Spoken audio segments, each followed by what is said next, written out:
This is lesson 6-2, chapter 6, lesson 2, solving systems of equations using substitution. So we previously learned how to solve a system of equation using graphing. A system of equations is basically equations that together share at least one common point, right? We're talking about the solution to a system. We're talking about the points that all the equations in the system share. So there's one right answer to a system of equations. There's just 3 different ways you can go about finding it. The first way we already learned, which is graphing. This is the second way, substitution, okay? So we've got our system of equations. Like I said in the previous lesson, we solved by graphing. In this lesson, to solve by substitution, you're basically going to think of this as not 2 equations, but one equation, and then the other is really, it's not an equation, but it's more like a tool. It's a tool that you're going to use to solve that equation, right? So don't think of this as 2 equations. Think of it as an equation and a tool. Okay, so here, my tool is this top guy here, y equals 2x. The bottom, that's what I'm going to think of as my equation. So how can I use this equation?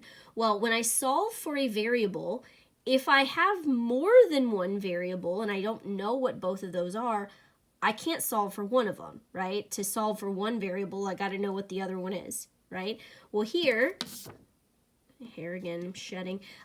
Here, I've got my 2 variables, but I can actually replace one of them with something that's equal to it, but it has the other variable, okay? So this is getting confusing. So let me show you what I mean. Up here in the top, this is my tool, and it says y equals 2x. So in this bottom equation, anywhere I see a y, I'm going to replace it with a 2x because it tells me right here those are equal, right? Tomato, tomato. 50 pennies, 2 quarters. Doesn't really matter. They're equal to the same thing. They just look different.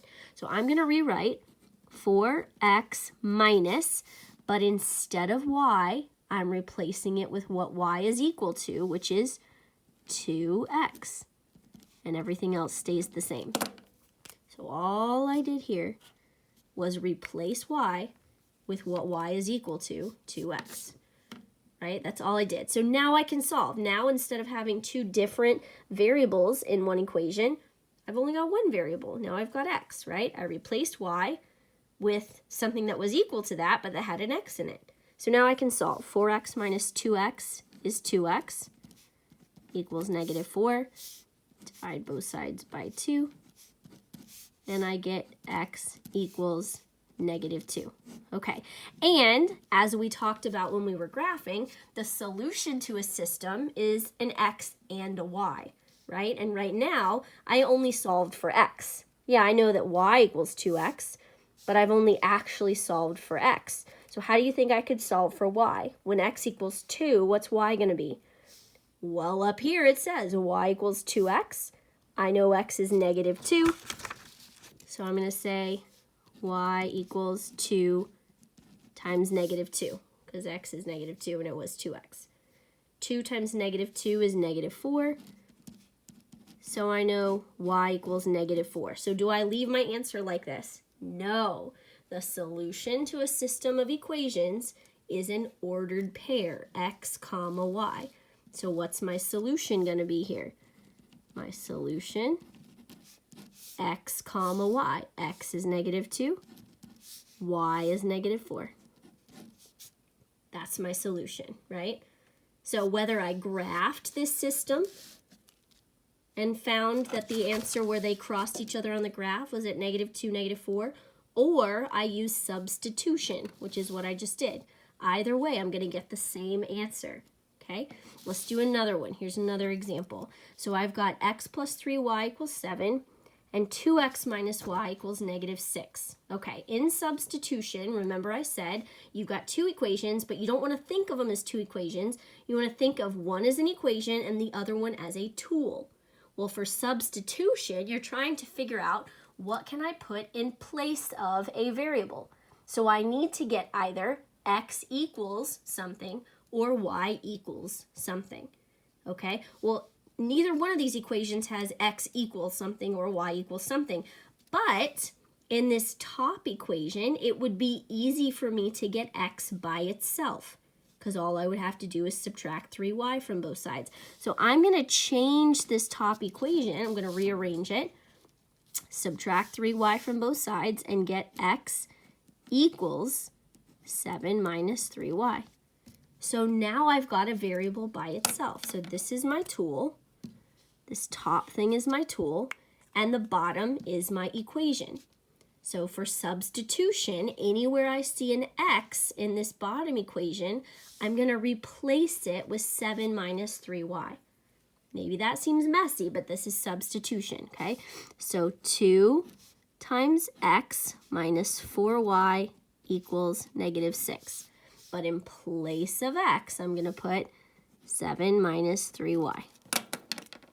Right? I had an x here, and I replaced it with what x is equal to. Okay, so now I can solve. Now the only thing in this equation is a y, and I can solve for y when that's my only variable. So I'm going to distribute 14 minus 6y minus 4y equals negative 6. Combine like terms. 14 minus 10y equals negative 6. And I'm trying to get, trying to get y by itself. So I'm going to get rid of this 14, minus 14. Those go away. Negative 10y equals negative 20. And then to get y by itself, I need to get rid of that negative 10, so I divide. Because this isn't y minus 10, I don't add 10. This is negative 10 times y. So y times negative 10. To get rid of times negative 10, I divide by negative 10 and do the same thing here. These go away. Y equals positive 2. And then once I know what one of the variables is, I can just plug it back up into the top, into either of these two equations to solve for the other. So I'm going to plug it into this x equals 7 minus 3y. X equals 7 minus 3, and then now I know that y is 2. X equals 7 minus 6, which is 1. So then for my solution, I'll write it over here to the side. Remember, it has to be in the form x comma y. My x is 1. My y is 2. So the solution to this system of equations here is 1 comma 2. They both share that solution. Okay, hopefully that's making sense. So all you have to know about substitution is you've got two equations, use one of them as a tool. To use it as a tool, get x or y by itself. And once you have that, then substitute that value into the other equation to solve for one of your variables. All right, so down here we've got some examples. They don't give me very much space, so I've got a blank sheet of paper here I'm going to use. I'm just going to pick out a few of these to do. Let's do about 4 of them. Okay, so for number 1 here, I've got a tool and an equation. For my tool, I want to get x or y by itself. Here, y is already by itself, so easy peasy. So I'm going to have 3x minus y, but I know y is really 4x, equals 1. Okay, now I can solve for x easy peasy. So 3x minus 4x is negative 1x. And then I'm going to divide both sides by negative 1. X equals negative 1. And then to solve for y, I know up here it says y equals 4x. Now I know x is negative 1. So y equals 4 times negative 1, which is negative 4. So don't stop there. Write your solution out. My solution is x comma y, negative 1 comma negative 4. That's my solution. Negative 1 comma negative 4. And the beauty of having a lesson video is that you can stop it and rewind it. So if I'm going too fast, feel free to do that. Okay, now I'm going to do another one. Let's just go ahead and do the one, let's do number 2. I'll do 1, 2, is there no 3? Oh, I skipped 3. There's a whole bunch on here. I'll do 1, 2, 4, and 5. That's all we'll do here. All right, so for number 2, I need a tool and an equation. My tool has to have x or y by itself. So this top one's going to be my tool. You obviously don't have to highlight this every time. I'm just doing it to point out to show you what I'm doing, highlight what I'm doing. All right, so in my equation, y equals x minus 2, anywhere I see an x, I'm going to replace it with 2y. I'm going to substitute 2y in place of x. So y equals 2y minus 2. All I did was substitute. Okay, and then now I got to get rid of the smallest y. So minus y on both sides. 0 equals y minus 2, and then I'm going to add 2. So I get 2 equals y, or y equals 2. And there's 1, and then to solve for x, if I know y equals 2, then I'm going to come back up here into this other equation. X equals 2y. I just said y equals 2, so x equals 2 times 2. X equals 4. So my solution, x comma y, is 4 comma 2.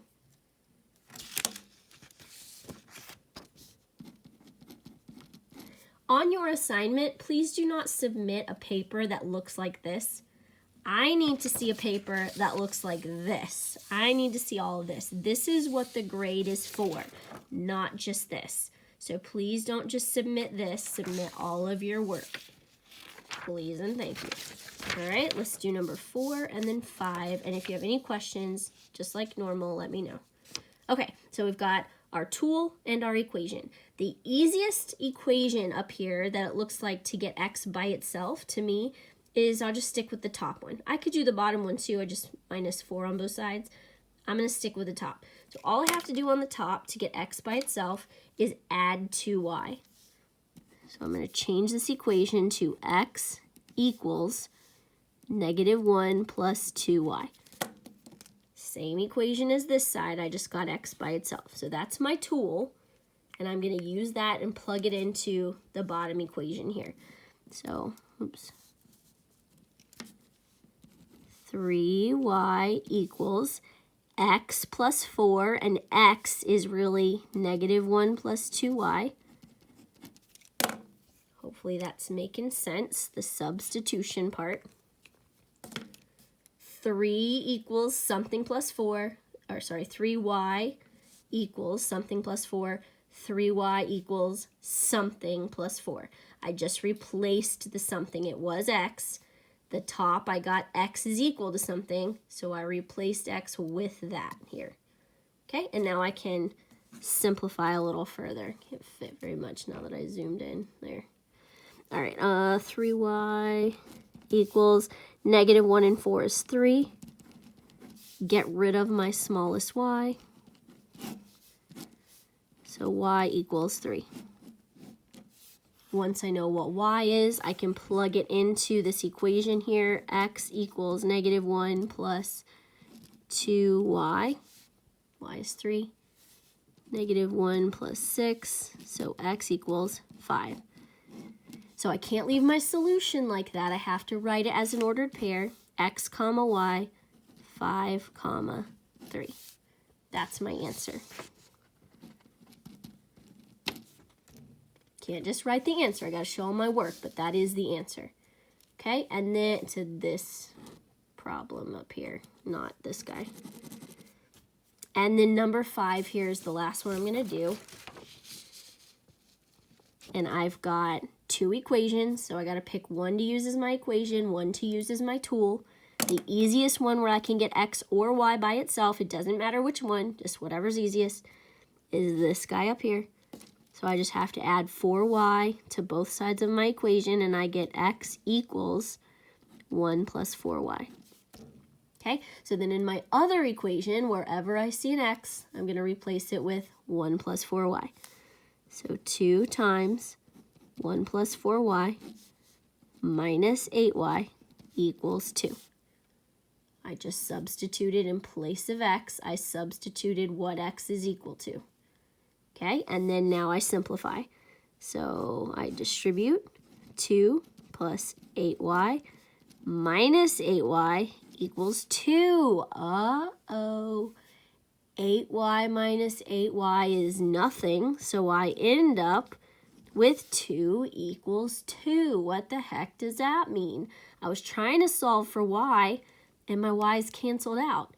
So what does it mean when you get to this point? You can stop right here.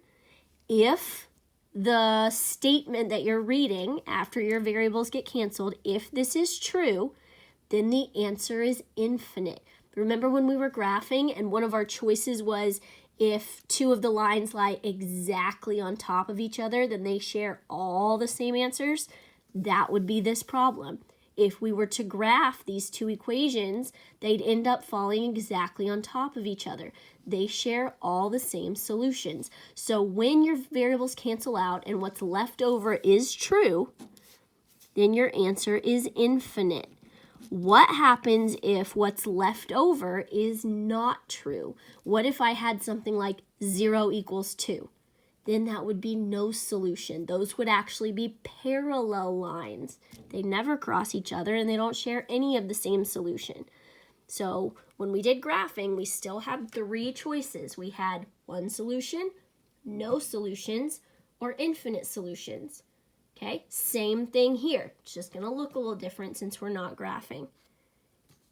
All right, and I can't just identify these by looking at them to tell if there are no solutions or not, but pretty easy. So infinite solution is if your variable cancels and what's left over is true, like 4 equals 4. That would be an infinite. You would just write the words infinite solution. There is no x comma y in that case. You just write infinite. If you got something left over after the variable's canceled, that's not true. Like 7 equals 6. That's not true. Then you would write no solution. Now, I was trying to solve for y. I didn't even get that far. Do I need to try and go back and solve for x? No, you're done. Once you get to this point on your very first variable and they cancel out, you don't have to try and solve for the other variable. It doesn't matter. It's going to be either infinite or no solution depending on whether the answer is true or not. Okay, so let me know if you have questions on that and stay tuned for video 2.